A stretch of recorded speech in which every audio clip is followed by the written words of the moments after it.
Lucha Underground Season 2, Episode 1, A Much Darker Place. Oh, it's so good to have Lucha Underground back.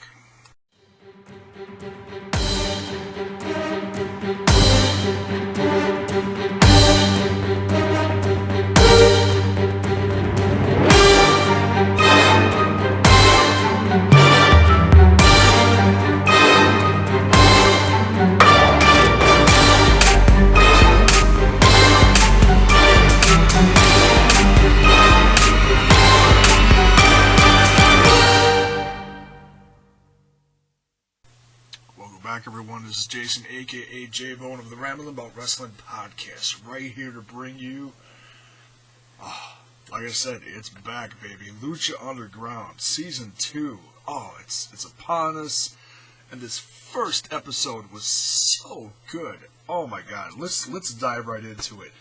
And we start to get the explanation of the trailer that we saw. Whatever it was, a month or two ago, whatever it was. Vampiro is in the psychotic break division of this clinic, getting his review from. You look at the pill bottle label, it says Dr. Johnson, so I think that's who's giving him his review, is Dr. Johnson. Kind of funny. He's sitting at the end of this table. Vampiro's getting observed, and there's guys outside. The whole part of that trailer just makes so much sense now, and I was so wrong in my review. It's not even funny, but obviously from his match. And whatever occurred after that we don't know about with him and Pentagon Jr., he had a psychotic break, obviously, a mental breakdown. And so now, and we may get a hint of that later in the season, exactly what happened to him. It's kind of cool if they don't reveal it, but I think a lot of fans really do want to know what happened. And I think we're going to get trickles of that throughout the season. We're going to see how messed up Vampiro really is. Oh, and I just get goosebumps thinking about it. It's like, so like I said, he's sitting at the table, and the doctor's like, you having any nightmares? Having any flashbacks? He's asking him all these simple, well, not so simple questions, and Vampiro's just like, nope, it's all good, he's just biting his lip, like, if I say the right shit and do the right things, I'm out of here, Oh my God. And, and he gets out, like I said, he gets out this bottle of pills, the antipsychotics, take 2 a day. And then he's like, but you got to make me one promise. You can't go back to where you were before, that caused all this in the first place. And he's like, he cocks his head, and well, we then, we see him go absolutely batshit crazy, takes the guy, pins his arm behind his head, and just, keeps cranking his head into the desk, just kicking his ass. The guards or assistants or whatever you call them, they come in, they try to subdue him. He kills them, knocks them out, whatever, chokes the one guy, then goes back to the doctor, grabs him, and bites him, just like in that segment from last season, when he got really dark and his the real Vampiro came out, attacks, just bites him like a vampire. Just this whole segment was so sick. It was so well shot. This just shows how different and how good this brand is.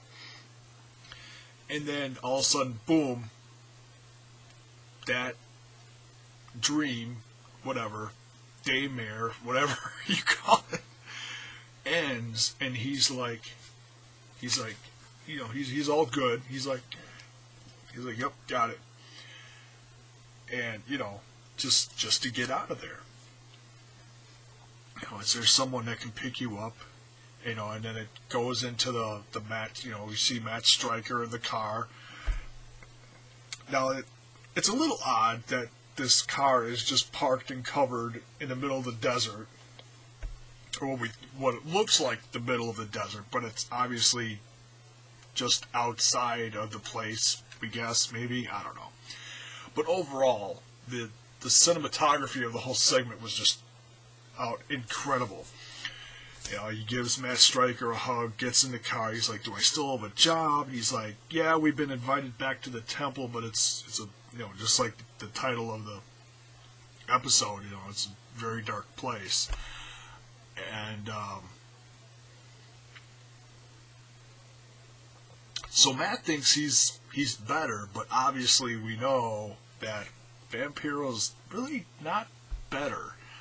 He's hiding a lot of stuff. Now, obviously, when he's, during the whole, rest of the episode, when he's on commentary, he's fine.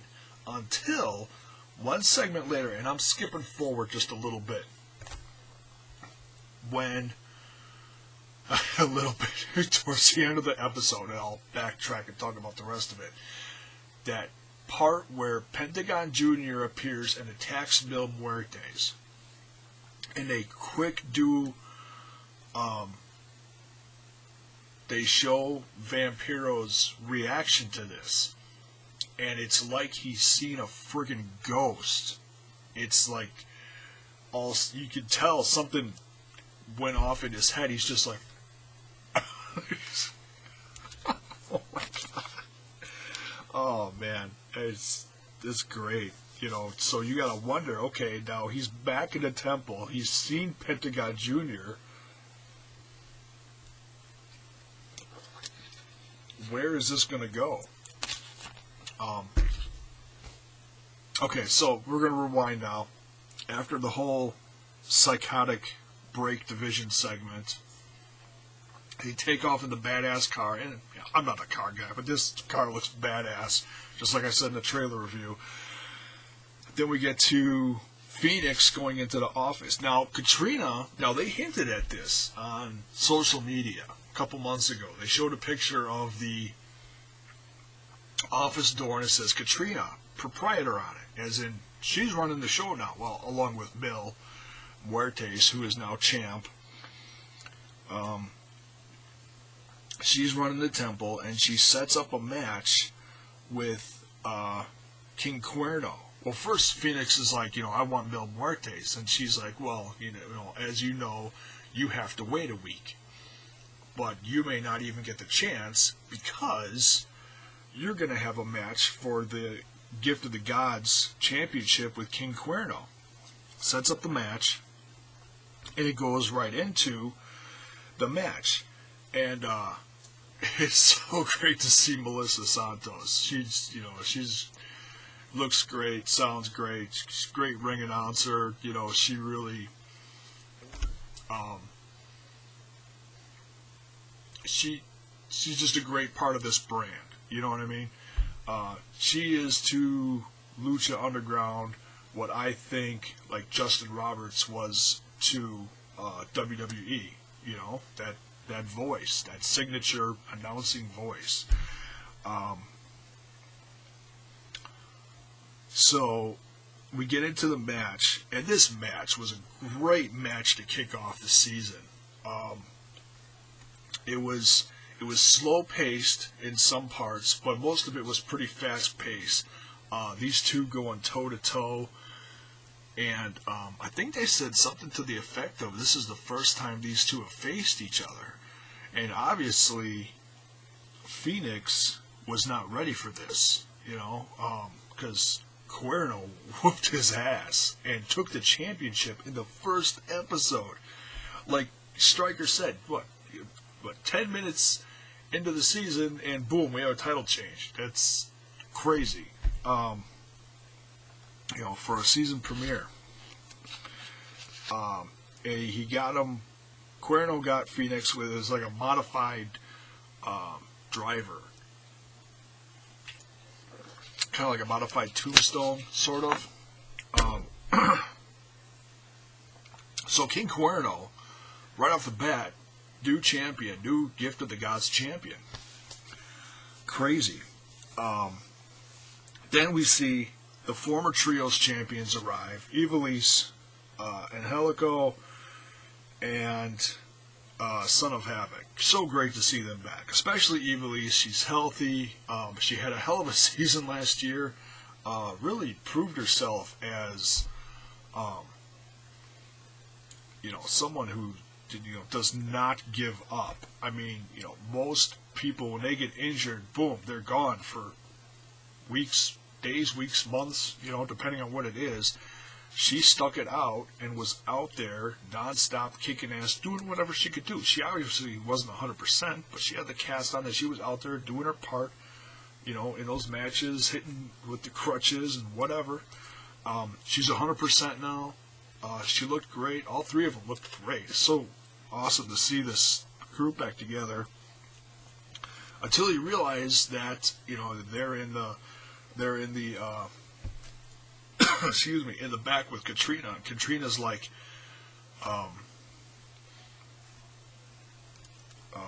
Mill has chosen to see you three in a match against each other. And it's for a number one contendership match for his championship, for the Lucha Underground Championship. and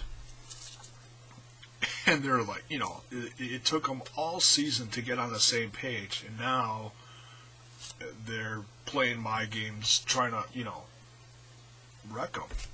So she's like, whatever. Or Ivelisse is like, whatever, and when I win this, I'm coming after you. So, it's interesting. We see this rivalry amongst the women already starting. It's pretty cool.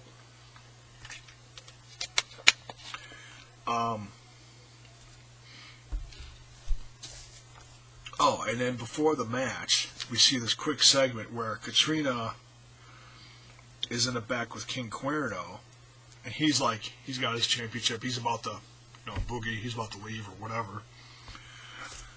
And she says, "Remember our deal."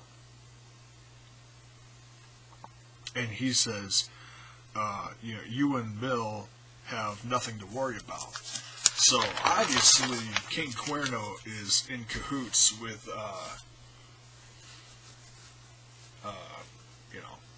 the head honchos, Katrina and Bill Muertes. If he's supposed to, hang on to that in order to further protect the championship on Mill, something.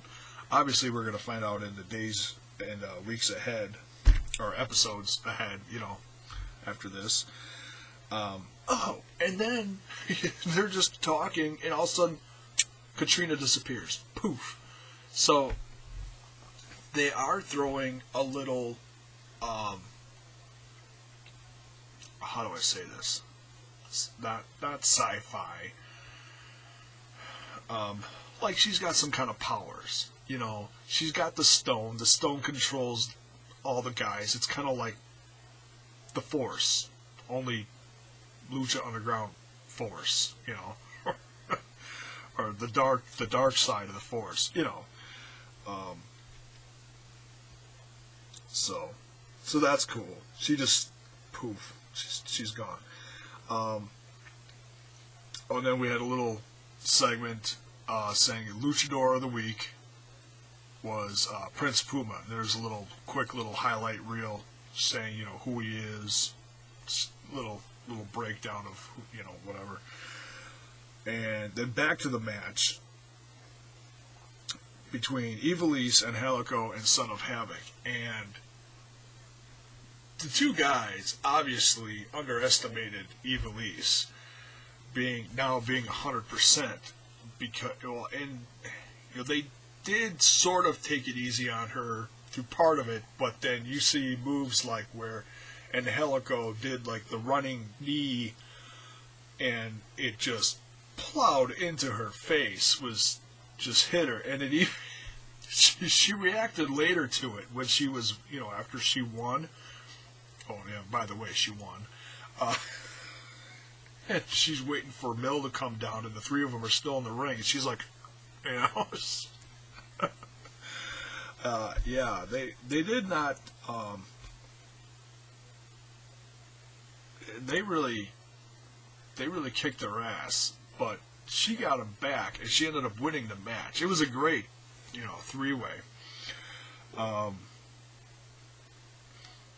So Ivelisse wins, and that just also proved, and I've said this before about this brand, how much they do with the women in Lucha Underground to make them a stronger, more powerful presence, which, in the WWE, over the course of this last year, they had the whole, Divas Revolution.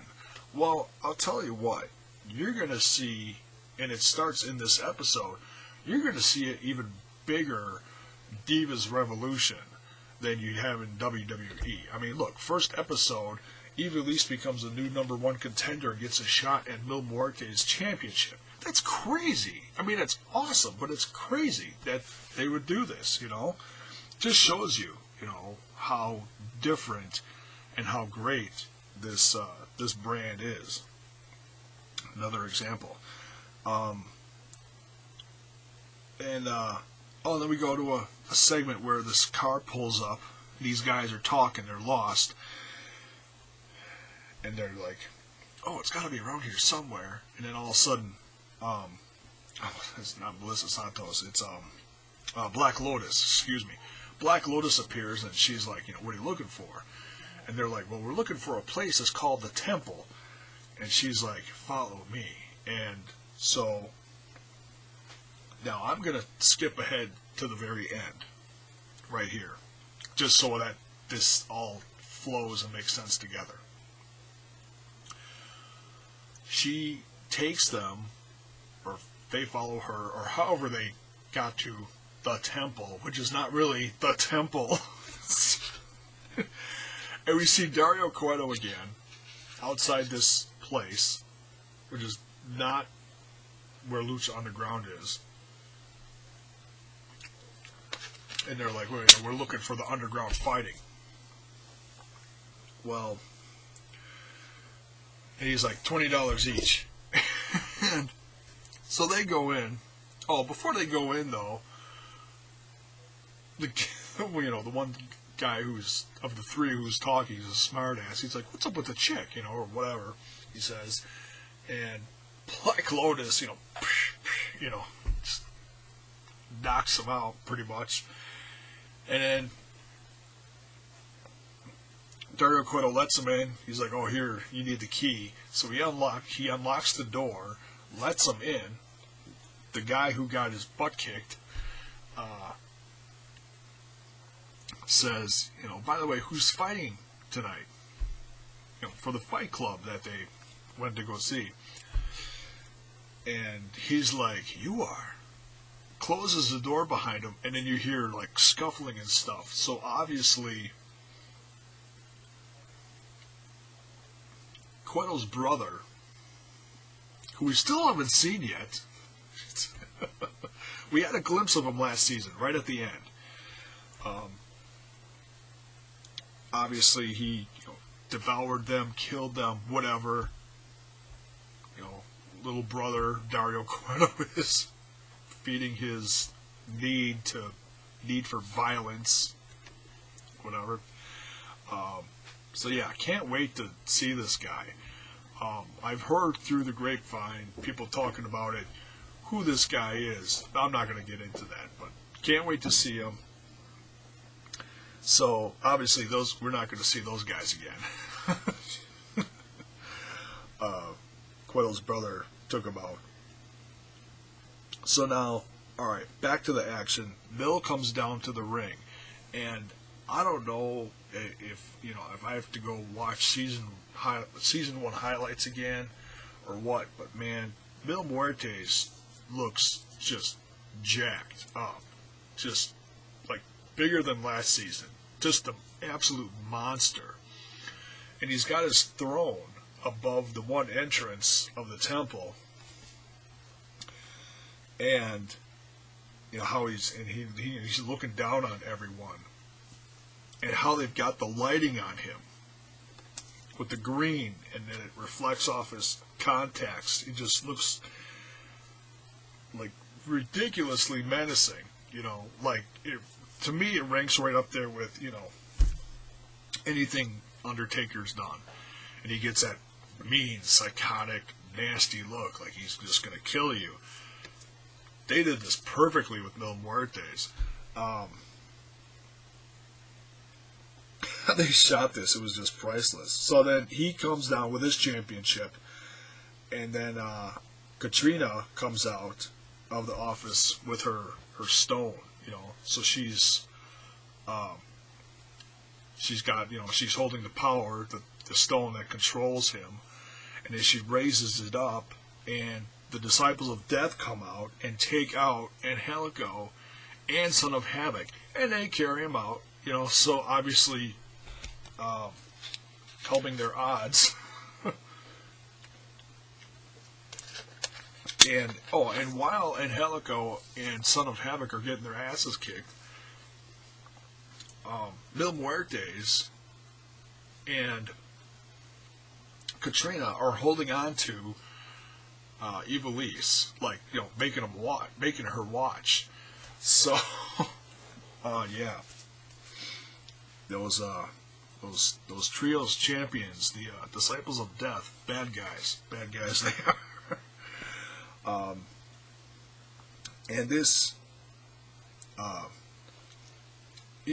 I'll give Ivelisse credit. She did get some offense in, but it was rough. I mean, he just tossed her around the ring like a sack of potatoes, and you kind of knew what was coming, but man, some of it was hard to watch. He really kicked her ass. Ends up. And then towards the end of the match, Katrina gets in the ring, and Ivelisse goes up to her, and just as Mil is about to attack her, gets out of the way, and Mil spears Katrina. I mean, he really spears her, and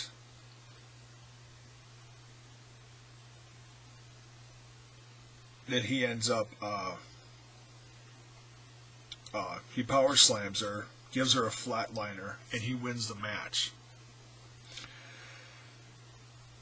And then just as Katrina gets up and she's going to go for the, they call it the lick of death. I call it the kiss of death, I think that sounds cooler. And that's what I called it last season too, the kiss of death.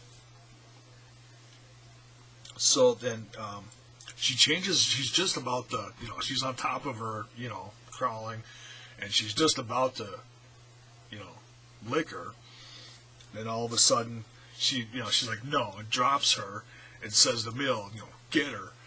So he picks her up, and the crowd's like, no, and the announcers, Stryker and Vampiro, just, losing their minds. Because obviously he's going to give her another flatliner and just punish her even more. And all of a sudden, Prince Puma slides into the ring, super kicks Mil Muertes, and, so distracts him by doing this, and rescues Ivelisse, gets her out of the ring, and everyone's just popping like crazy for Prince Puma, like, yay, Prince Puma, and then they're, staring each other down. Pentagon Jr.'s pissed off, and Prince Puma's making his way up the stairs with Ivelisse, who's just coming to now, trying to walk. And also the Pentagon Jr. that appears from the other side of the ring attacks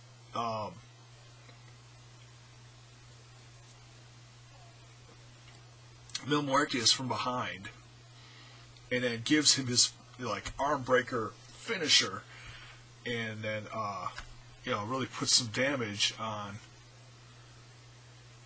Mil Muertes, and he crawls out of the ring. He's with Katrina, and then those two are staring at each other, and like I said earlier, as Pentagon Jr.'s doing this, they put the camera on Vampiro, and he's just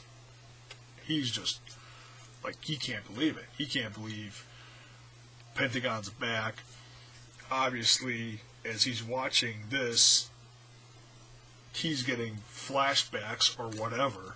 So I got a feeling we're going to see that sooner than later in the next episode of what's really going through Vampiro's head. He's not well. He's not at all. He needs his medicine. And then we had, the segment of what we see happens to the three guys in Cueto and the new temple. This first episode, oh my god, just sick. I had goosebumps through the whole thing watching this. Incredible way to kick off the season. I kind of wanted to see a few other of my favorites, but obviously they've got so much going on, and they can only put so much in an episode. Can't wait to see guys like Marty the Moth. Can't wait to see what happens between him and Sexy Star and who the sister is. Johnny Mundo, can't wait to see him back, kicking ass. So many things to look forward to. What's going to happen with Vampiro next? Is he gonna break? What's going to happen with him? Who's all going to go after Mil Muertes' championship? Is King Cuerno going to be able to protect him? All these things, it's crazy how much they put into 1 hour of Lucha Underground. So awesome.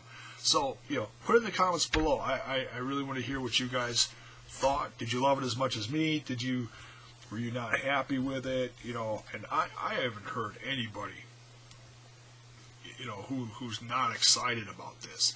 And then there's a few of my friends, in the other podcasts that they're just not fans, but it's like, man, you give it a chance, watch it. Seriously, you're not going to be disappointed. It's so good, but it's so different from the WWE product. So that's it for this one. Oh, and reminder, next week, the co-executive producer of Lucha Underground, Krista Joseph, is going to be on the Ramblin' About Wrestling podcast, February 2nd. So tune in for that. We'll be talking to him about this episode, and all things Lucha Underground, and maybe dive into his past a little bit. We'll see. But can't wait to have him on the show and chat with him. So be there next week for that. Thanks for watching.